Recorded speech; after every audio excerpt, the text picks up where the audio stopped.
It's 12:30 a.m. on June 25, 2009, Staples Center, Los Angeles. A 50-year-old man walks off the rehearsal stage for the last time. He's just performed Earth Song, the final song he'll ever sing.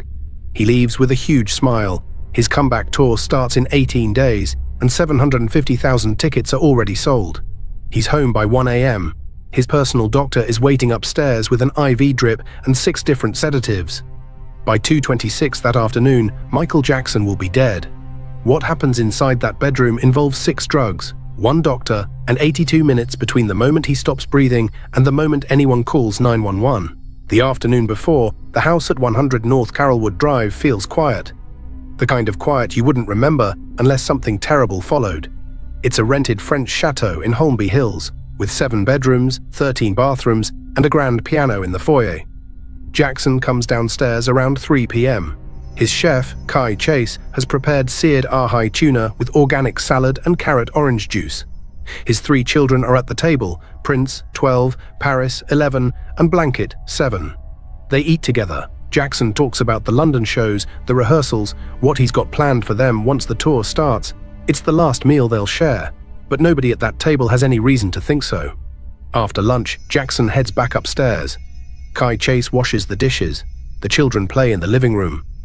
A black SUV idles in the driveway, waiting to take him to the Staples Center by 5 p.m. 14 hours later, paramedics will carry him out of this house on a stretcher. But that comes later. By June 2009, Jackson hasn't performed live in over a decade. He owes hundreds of millions in debt.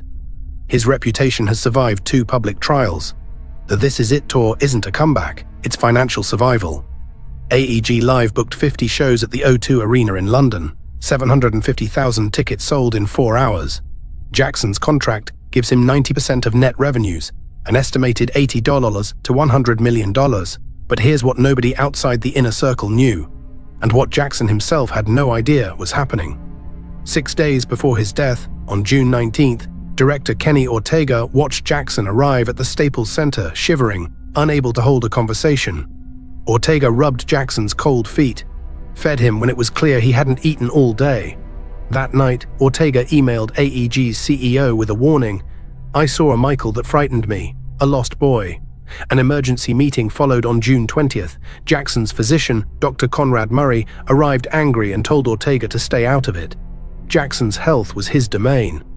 Then something nobody expected happened. On June 23rd and 24th, Jackson was electric. He rehearsed Thriller, Dangerous, and Earth Song with a focus that surprised the entire crew. He left the Staples Center at 12:30 a.m. with a huge smile. Except Kenny Ortega never saw him alive again.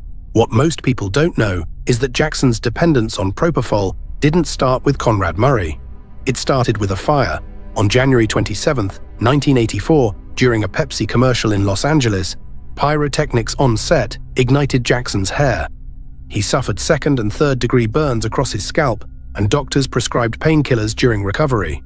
He was 25 years old. Imagine being at the peak of the biggest pop career in history, and the thing that breaks your body is a soda commercial. By the mid-90s, the insomnia was chronic. On the History World Tour in 1996, a German anesthesiologist named Neil Ratner started giving Jackson propofol every single night. Propofol isn't a sleep medication. It's a hospital-grade anesthetic, the drug they push into your veins seconds before surgery. Propofol doesn't let you dream. It doesn't even really let you sleep. You just go dark. Jackson called it milk because of its white color. In April 2009, he asked a nurse practitioner named Cherilyn Lee for Diprivan, Propofol's brand name. She refused and warned him directly, "What if you don't wake up?" His answer, "I just need someone to monitor me." 1 month later, AEG hired Dr. Conrad Murray at $150,000 a month. Between April and June 2009, Murray ordered 225 vials of propofol from a Las Vegas pharmacy, roughly 4 gallons of surgical anesthetic. Every shipment was delivered to Murray's girlfriend's apartment in Santa Monica.